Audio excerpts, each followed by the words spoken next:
첫 번째가 이제 공유물의 관리 방법과 처분 변경 행위는 어떻게 진행되는가 이 부분인데 이게 책의 77쪽에서 93쪽에 있는 내용입니다.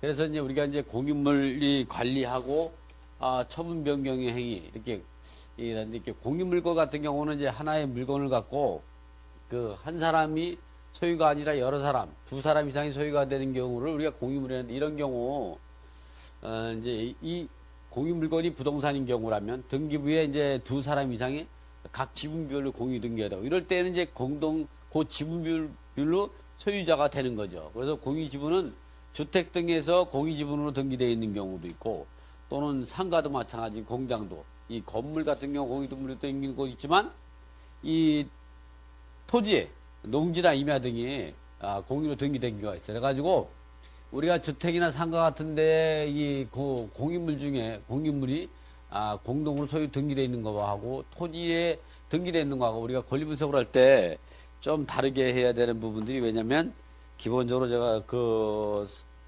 설명을 드리자면은 우리가 이제 이 부분을 또 알고 있어야 돼요. 공유물의 이 관리 행위는 이제 민법 제 265조에 의해서 과반수로 정한다. 이거는 민법 265조에 있는데 우리가 이제 관리 행위 그러니까 그 관리 행위하고 처분하고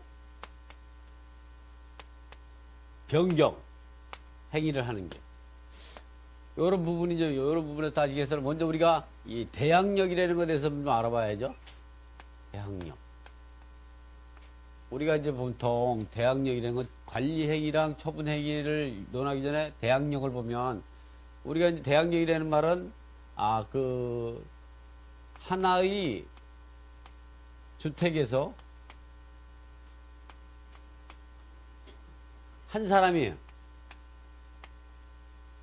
전부 소유하고 있는 경우 이런 경우는 이제 아파트에 소유자가 한 사람일 경우 대항력이 이제 A의 소유자일 때 A가 예를 들어서 이제 그 갑임차인하고 계약을 하고 갑임차인이 이제 주민등록하고 주택인도 이렇게 대항력권을 갖추고 그 다음에 확정 일자를 갖게 되면 소유자가 B로 변경이 돼도 그 A하고 계약한 임대차 계약을 갑임차인하고 계약한 이분이 임대인 이 사람 임차인 이러한 계약 관계가 이게 소유자가 변경하면 이 B가 자동으로 승계되는 거죠.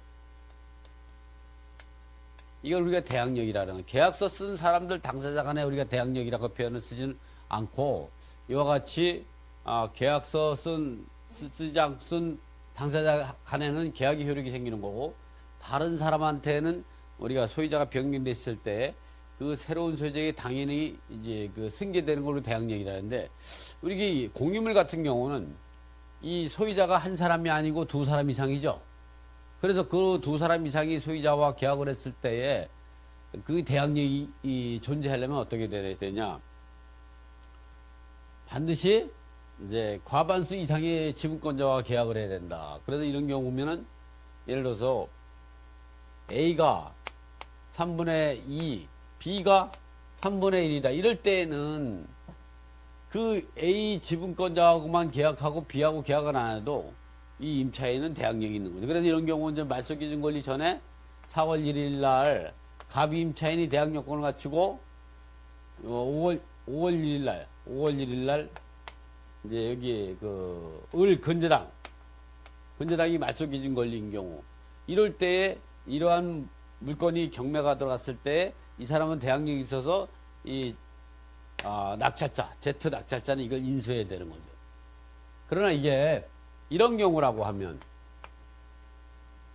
그 A가 3분의 1, B가 3분의 1, C가 3분의 1. 그런 상태에서 이 그 말소 기준 권리가 5월 1일이다. 5월 1일 근저당이다. 그리고 4월 1일 날 갑 임차인이 전입신고도 하고 확정일자도 갖췄다. 근데 이 사람이 B하고는 계약 안 하고 C하고 계약 안 했다. 그리고 이거를 나가 낙찰받았다. Z가. 이랬을 때 이 임차인 같은 경우는 말소 기준 권리보다 먼저 이 대항 요건을 갖춰도 이 사람은 대항력이 없는 거죠. 그럼 이 사람이 법원에 배당 요구하면 배당에 참여할 수 있느냐 이런 문제가 나오죠. 배당도 못 받는 거예요. 왜 그러냐면 전세보증금 반환 채권은 대항력의 종물이에요, 종물. 그래서 항상 여러분이 이런 경우가 있다면 이걸 낙찰 받잖아. A하고 계약한 사람 같은 경우는 인수하지 않아도 되는 거예요. 그래서 이런 경우는 소유자가 주택 소유자가 세 사람 소유인데 3분의 1 지분권자와 계약을 해가지고 그 3분의 1 지분권자와 계약한 사람이 법원에 배당 요구했는데 법원이 배제시켰어. 배당을 안 해주니까 그 사람이 이제 그 대항력을 주장하는 거죠. 그래서 인도명령 시청에서 강제 집행하고 그래요. 이미 이 사람이 대항력이 없다는 거는 그러한 경우가 판정이 되고, 한 번은 또 이런 경우도 있지만 이런 경우도 있어요. 어떤 경우냐면 이번에는 그러면 이렇게 과반수하고 계약을 하면 그 대항력이 계속 유지될 것이냐 이런 문제도 있죠.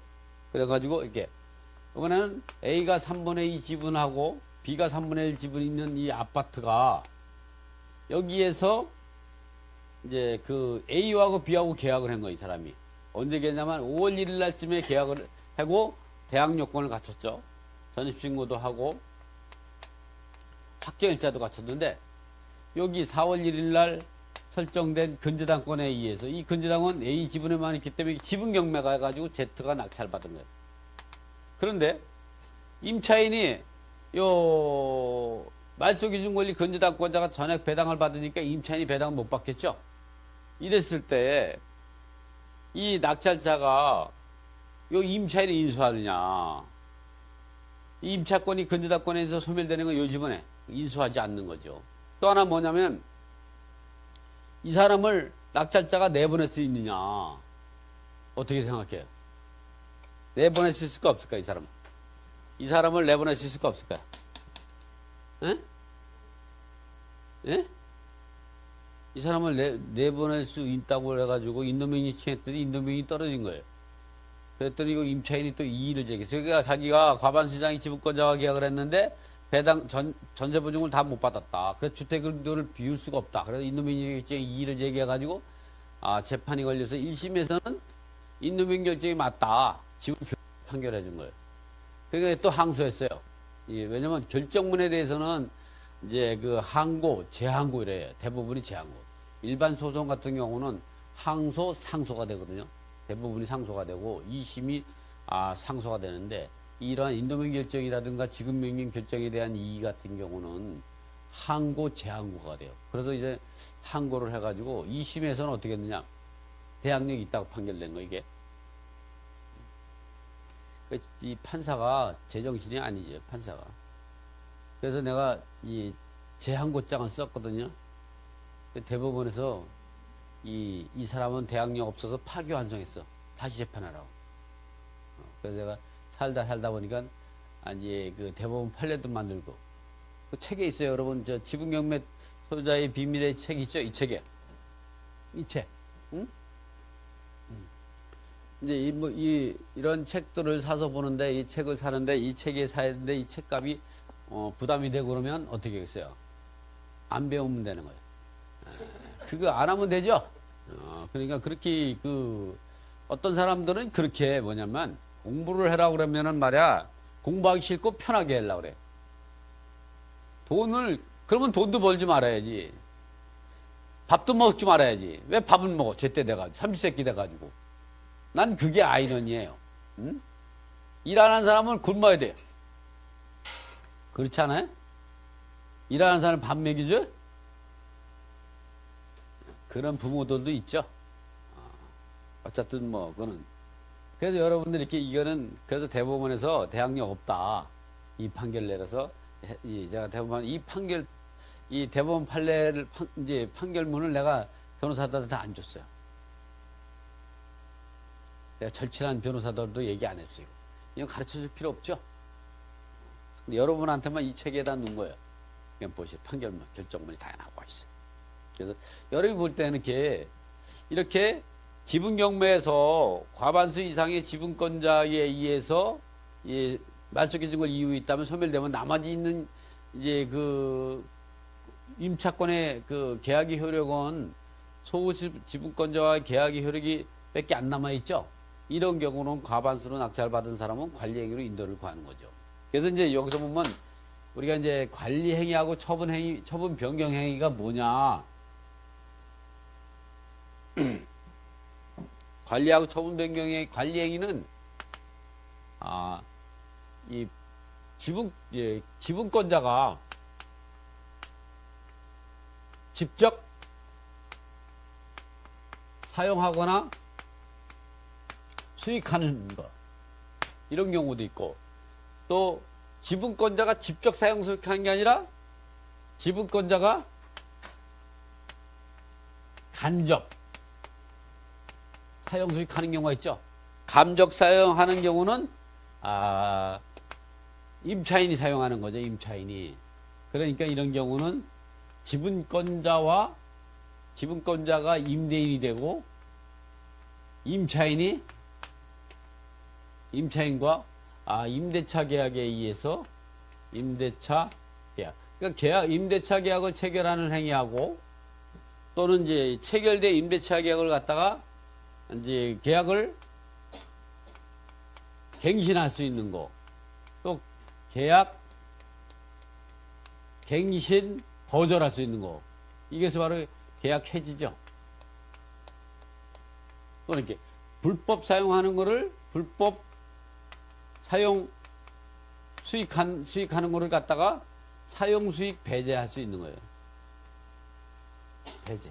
이 사용 수익 배제라는 건 뭐냐면 내가 3분의 2 지분을 가지고 있는데 3분의 1 지분권자가 사용 수익할 수 있거나 또는 3분의 1 지분권자와 임대차 계약을 맺은 사람은 과반수 지분권자로서는 관리행위로서 관리행위는 뭐냐면 이런 얘기죠. 그러니까 제게 직접 사용 수익할 수도 있고 간접 사용으로 임차인한테 사용 수익할 수 있도록 임대차 계약을 체결하거나 또는 체결된 임대차 계약을 해지하거나 또는 이제 갱신하거나 또는 그 소수 지분권자가 사용 수익하거나 불법 점유하고 있을 때는 관리행위로서 인도명령을 계약 해지권을 가지고 있으니까 사용 수익 배제할 수 있으니까 인도명령을 받아가지고 강제 집행할 수 있는 내보낼 수 있는 이런 권리를 모두가 관리행위에 해당된다. 그러나 처분 변경행위는 뭐냐? 처분 변경행위는 이 관리행위의 범위를 벗어나는 걸 말하죠. 관리행위에 벗어나는 거. 이 관리행위를 벗어나는 게 뭐가 있어요? 이렇게 사용수익을 벗어나는 거죠. 그런 것이 뭐냐? 그런 게 관리행위를 벗어나는 게 뭐냐면 예를 들어서 땅을 가지고 있단 말이에요. 이 땅에다가 과반수 지분권자라고 해서 땅을 갖다가 이 독점적으로 사용수익을 괜찮지만 그 땅 토지에다가 건물을 짓거나 또는 이제 법정 사건을 인정하거나 또는 이제 거기다가 뭐 토목공사를 한다든가 이런 부분들은 못하게 되는 거예요. 그 부분들은. 그래서 그런 것들은 사용수익을 벗어나는 거다. 그래서 이런 것들은 처분하고 변경행위다. 그러니까 우리가 그 전체의 공유물 전체에 대해서 전체에다가 처분 변경행위는 처분행위는 뭐냐면은 A가 5분의 4 지분을 가지고 있어요. 이 토지를. B가 5분의 1을 가지고 있다고 하더라도 이 A가 이렇게 과반수 이상의 지분권자를 가지고 있다 해도 B 지분을 처분하는 걸 못한다는 거 이게. 이번에 뭐냐면 그렇죠. 자기 지분만 거기다 건재다고 설정하고 자기 지분 파는 건 팔 수 있지. 여기서 말하는 거는 전체 지분을 갖다가 처분하지 못하는 이게 자기 거 아니죠. 그러나 관리행위 사용수익은 할 수 있어요. 이 사람이. 그러나 비지분을 파는 행위는 관리 행위를 벗어나는 거죠. 또 뭐냐면 여기다가 비지분에다가 근저당 설정하는 것도 못하는 거예요. 또 뭐냐면 자기 지분만 있는 게 아니라 비지분까지 전체 땅을 갖다가 형질을 변경하거나 지목 변경한다든가 이런 거죠. 토목공사를 한다든가 또는 이제 여기다가 그래서 여기다 따지면 이 법정 지상권, 지상권을 설정하는 지상권도 자기 거를 설정할 수 있으면 여기 설정하지 못하죠. 어떻게 전세권은 설정할까 못할까요? 과반수 지분권자라고 해서 여기 전체에다 전세권 설정할 수 있을까 없을까요? 응? 모르니까 편하죠. 뭐 모르니까 편한 거예요. 그러니까 모르면 왜 좋은 줄 알아요? 생각하지 않아도 되는 거예요. 여러분이 길을 모르면 안 가면 돼. 안 가면 되죠. 이 입찰에 들어갈 때 물건이 많이 가격이 떨어져서 잘 권리 분석이 잘 안 되면 안 들어가면 돼. 쉬운 것만 들어가면 돼요. 그러니까 이렇게 보면 여러분 지금 이 얘기를 가르쳐 드리잖아요. 이게 왜 가르쳐 주는 줄 알아요? 지금 얘기가 얼마나 중요한 얘기인 줄 알아요? 여기에다가 여기 A 과반수 지분권자 A가 여기다가 전세권을 설정할 수 있느냐? 임대차 계약은 한다 그랬죠? 전세권도 용익 물권이죠? 임차권 등기할 수 있나? 임대차 등기를 할 수 있느냐? 지상권을 설정할 수 있느냐? 설정할 수 있냐? 이게 다 못하는 거예요. 왜냐면 이런 걸 설정하려면 이 5분의 4 지분만 설정할 수가 없는 거. 그래가지고 이렇게 되면 어떻게 되냐면 요번에 이제 저기 강원도에 대지 이렇게 땅을 A가 6분의 1, B가 6분의 1, C가 6분의 1, D가 6분의 1, 그리고 2가 6분의 1, 그러면 6명이 하나, 둘, 셋, 넷, 다섯, 하나가 부족하네. A, B, C, D, E, F. F가 6분의 1인데 이 6분의 1 지분을 이제 지분 경매로 낙찰받았어요. 그러고 나서 지상에 있는 건물은 누구냐면 다른 사람, 이도령이 소유업. 그래서 이 사람이 이걸 낙찰받고 뭘 했냐? 건물 철거송 들어간 거죠. 저건 법정 성립이 안 되죠? 성립이 안 돼. 그래서 건물 철거